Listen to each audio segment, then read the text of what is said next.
Hello guys, welcome to our channel. నేను మీ చరణ్ పరిమి. పూరి జగన్నాథ్ మళ్ళీ కొడుతున్నాడా? చూస్తుంటే దాదాపు కొట్టినట్టే ఉంది ఇస్మార్ట్ శంకర్ తోటి. సో డబుల్ స్మార్ట్ వచ్చింది కదా. సో గత కొద్ది రోజుల నుంచి కూడా ఈ డబుల్ స్మార్ట్ ట్రైలర్ ఎప్పుడైతే వచ్చిందో ఆ ట్రైలర్ వచ్చిన దగ్గర నుంచి కూడా పూరి ఫ్యాన్స్కి, రామ్ ఫ్యాన్స్కి అయితే మంచి ఇంట్రెస్టింగ్ బజ్ అయితే ఏర్పడింది. కానీ కామన్ ఆడియన్స్కి మాత్రం ఈ ట్రైలర్ క్యాజువల్గానే ఉంది. ఎప్పట్లాగా పూరి అమ్మ ఏదైతే ఇద్దరు అమ్మాయిలతో ఈ టైప్ ఆఫ్ జోన్లోనే కనపడుతుందే అన్నట్టుగా ఉంది. కాకపోతే ఇస్మార్ట్ శంకర్ బ్లాక్ బస్టర్ అయింది కాబట్టి, సో ఆ సినిమాలో వర్కౌట్ అయిన ఎలిమెంట్స్ని నమ్ముకొని మళ్ళీ పూరి వస్తున్నాడు కాబట్టి ఏదైనా ఎలిమెంట్ వర్కౌట్ అయిందా అంటే బ్లాక్ బస్టర్ కొట్టడం పెద్ద కష్టమేం కాదు పూరికి. చాలాసార్లు చిన్న విషయాలతో మ్యాజిక్ చేసి చూపించిన డైరెక్టర్. అయితే చాలా రోజుల నుంచి ఆయనకి ఆ లైగర్ ఫ్లాప్ అవడము, అలాగే ఇక కొత్తగా సినిమాలు చేసే క్రమంలో కూడా కాస్త డల్ అయిపోయాడు. ఈ సినిమా కూడా బడ్జెట్ పెరిగిపోయింది.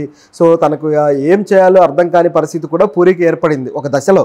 సో తనకి సపోర్ట్గా చార్మి గారు కావచ్చు, అలాగే తన కో ప్రొడ్యూసర్ ఎగ్జిక్యూటివ్గా ఉన్న ఒక విశ్రెడ్డి అనే మరో పర్సన్ కావచ్చు, వీళ్ళంతా కూడా ఆయన ఎంతో సపోర్ట్ చేశారు, కష్టకాలంలో తన వెనకాలండి నిలబెట్టారు అని చెప్పేసి పూరి కూడా కొన్ని సందర్భాల్లో చెప్పడం జరిగింది. అలా నిలబెట్టిన ఈ సినిమా పరిస్థితి ఏంటి అనేది చూస్తే, డబుల్ స్మార్ట్ కేవలం రామ్ యాక్టింగ్, డైలాగ్ డెలివరీని నమ్ముకొని, దాన్నే యూఎస్బీగా నమ్ముకొని తీసిన సినిమా. సో ఈ సినిమా మామూలుగా అయితే ఇస్మార్ట్ శంకర్లో ఏవైతే డైలాగ్స్ ఉన్నాయో, ఏదైతే ప్లాట్ ఉందో అదే ప్లాట్ లైన్ని తీసుకొచ్చేసారు. ప్లాట్ లైన్ కూడా మార్చింది లేదు. సో ఆ సినిమాలో ఒక పర్సన్, ఒక పోలీస్ ఆఫీసర్ బ్రెయిన్కి సంబంధించిన అదంతా కూడా ఎక్స్ట్రాక్ట్ చేసి ఒక చిప్ రూపంలో ఇతనికి పెట్టడము, ఇతను ఇక డిఫరెంట్గా బిహేవ్ చేయడము, ఇదంతా కూడా ఆ సినిమాలో బాగా ఫన్ జనరేట్ అయింది, బాగా పేలింది. మామూలుగా అపరిచితుడు లాంటి కాన్సెప్ట్ ఇది కూడా, ఏదో స్ప్లిట్ పర్సనాలిటీ లాగా ఒక డిఫరెంట్గా బిహేవ్ చేయడం. కాకపోతే అది ఎక్కువగా ఆ ప్లాట్ మీద వెళ్లకుండా Ram acting, attitude, dialogues, so ఈ పంచులతోనే ఆ సినిమాని లాగించేశాడు. కాకపోతే వర్కౌట్ అయిపోయింది.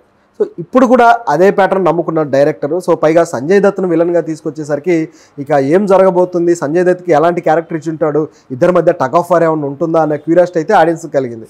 బట్ కథలోకి వెళ్తే, హీరో ఒక చిన్న దొంగతనాలు చేసుకుంటూ ఆవారాగా తిరిగే ఒక క్యారెక్టర్ ఇస్మార్ట్ శంకర్. సో అతని లైఫ్లోకి బిగ్ బుల్ అనే ఒక విలన్ ఎంట్రీ ఇచ్చాడనమాట.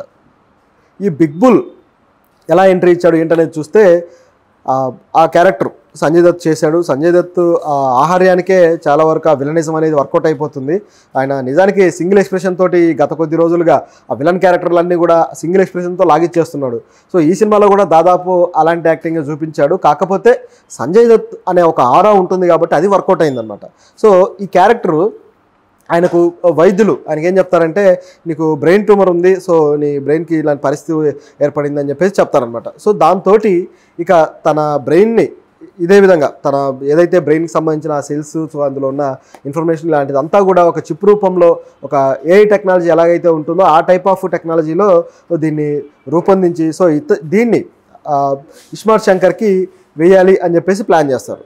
అయితే ఇది అనుకున్నంత ఈజీగా జరగదు. సో అతన్ని పట్టుకోవడానికి పట్టుకోవడము, మళ్ళీ అది మిస్ఫైర్ అవ్వడము, మళ్ళీ అతని కోసం వెతకడము, సో వాళ్ళిద్దరి మధ్య టగ్ ఆఫ్ వార్ దీనికోసమే నడుస్తుంది. ఫైనల్గా అతని బ్రెయిన్లో ఈ చిప్ పెట్టారా లేదా అనేది ఇక మనం తెర మీద చూడాలి. సో ఈ కాన్సెప్ట్ చూస్తుంటే కొద్దిగా విలన్కి ఒక హెల్త్ ఇష్యూ, అలాగే దాన్ని ఫుల్ఫిల్ చేయగలిగే కెపాసిటీ హీరోకి ఉండటము, హీరో కోసం విలన్ గ్యాంగ్ వెంటబడ్డము, ఇదంతా చూస్తుంటే మనకు ఒక సినిమా గుర్తొచ్చి ఉండాలి. అదేంటి, ఒక్కడున్నాడు. చంద్రశేఖర్ ఇలేటి సినిమాల్లో ఇదొక మంచి, అప్పట్లో పెద్ద హిట్ అవ్వకపోయినా ఒక మంచి సినిమాగా, ఒక వెరైటీ సినిమాగా పేరు తెచ్చుకుంది. గోపిచంద్ కూడా చాలా అద్భుతంగా చేశాడు. సో అందులో కూడా ఇట్లాగే ఒక విలన్కి ఒక హార్ట్ ప్రాబ్లం ఉండడము, సో ఆయన బ్లడ్ గ్రూప్కి మ్యాచ్ అయ్యే హీరో కోసం వెతకడం, ఇట్లా జరుగుతూ ఉంటుంది. కొద్దిగా రిలేటబుల్ లైన్ లాగా కనపడుతుంది. కాకపోతే ఇస్మార్ట్ శంకర్ లైన్ కూడా అతన్ని చిప్ వేయడం అంతా అదే కాబట్టి కొద్దిగా ఆ సిమిలారిటీస్ అయితే ఇందులో బాగానే ఉన్నాయి. మరి సినిమా ట్రీట్మెంట్ సంగతి ఏంటి అనేది ఒకసారి చూస్తే, పూరి తన వర్క్ ఏదైతే డైరెక్షన్ ఉందో డైరెక్షన్ వరకు చాలా బాగా చేశాడు. కాకపోతే కొన్ని విషయాల్లో మాత్రం ఆయన డ్రాబ్యాక్ అయ్యాడు. ఒకటి, కథ అయితే బిస్కెట్ చేశాడు. రెండోది స్క్రీన్ ప్లే, ఎప్పుడు ఏ సీన్ వస్తుంది, ఎప్పుడు ఏ సీన్ పోతుంది అర్థం కానంత కంగాలీ చేశాడు సినిమాని. నిజానికి పూరి గత కొద్ది కాలంగా ఎందుకనో కథల విషయంలో గట్టిగా కసరత్తు చేయట్లేదు, ఎక్కువ టైం దాని మీద స్పెండ్ చేయట్లేదని ఆ సీన్ చూస్తేనే తెలిసిపోతుంది. ఫస్ట్ డ్రాఫ్ట్ ఏదైతే రాసుకున్నాడో అదే వచ్చి మొహాన కొడుతున్నాడు ప్రేక్షకులకి అని చెప్పే ఫీలింగ్ వస్తుందన్నమాట. సో ఇందులో కూడా అదే విధంగా ఉంది. ఆ ఆలీ ట్రాక్ తెచ్చాడు. సో ఆ ఆలీ ట్రాక్ కూడా, ఆ కామెడీ అనేది సపరేట్గా పూరి సినిమాల్లో ఇంటర్ప్రిట్ చేస్తూ తెస్తుంటాడు.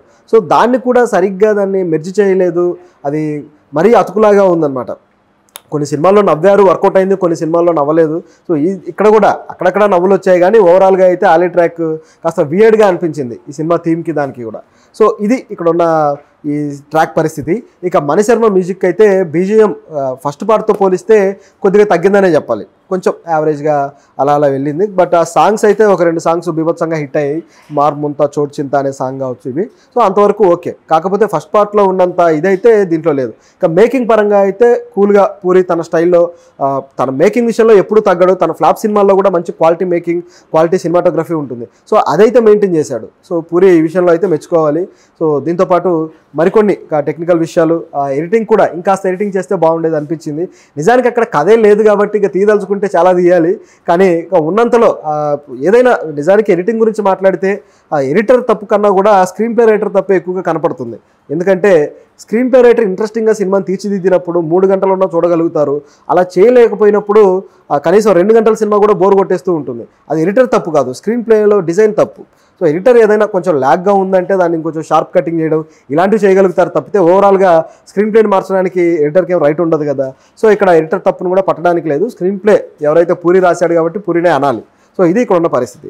సో దాంతోపాటు అమ్మ సెంటిమెంట్ కొద్దిగా అది కూడా పూరి సినిమాల్లో గత ఏదైతే అమ్మ నాన్న తమిళ దగ్గర నుంచి మొదలెడితే అప్పటి నుంచి కూడా రిపీట్ గత పూరి సినిమాల్లో అమ్మ నాన్న తమిళమ్మాయి దగ్గర నుంచి మొదలు పెడితే అప్పటి నుంచి కూడా అమ్మ సెంటిమెంట్ని ఏదో ఒక సినిమాలో పూరి చెబుతూ వస్తూ ఉంటాడు. చాలా సినిమాలో వర్కౌట్ అయింది.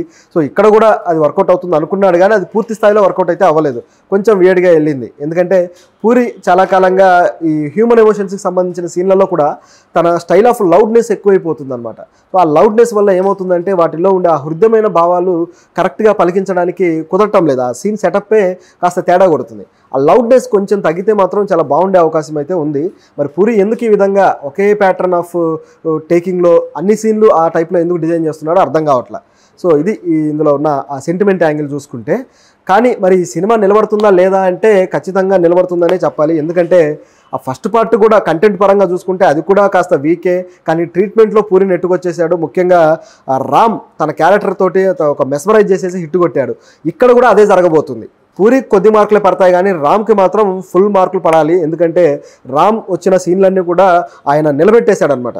ఒక స్టార్ హీరో ఎలాగైతే ఒక సినిమాని నిలబెట్టి కాపాడుతాడో అదేవిధంగా ఒక రామ్ కూడా ఇస్మార్ట్ శంకర్ తోటి బిగ్గెస్ట్ స్టార్ అయిపోయాడు. సో ఆ స్టార్డమ్కి తగ్గట్టుగానే అతని పొటెన్షియాలిటీ కూడా ఈ సినిమాలో కనబడుతుంది. సో ఈ సినిమా మొత్తాన్ని ఆయన తన భుజస్కంధాల మీద మోసి నిలబెట్టాడు. ఆ క్యారెక్టర్, ఆ డైలాగ్స్ కావచ్చు, ఆయన చేసే హడావుడి కావచ్చు, ఇదంతా కూడా ఆడియన్స్ ఎంజాయ్ చేస్తారు. సో ఆయన వల్లే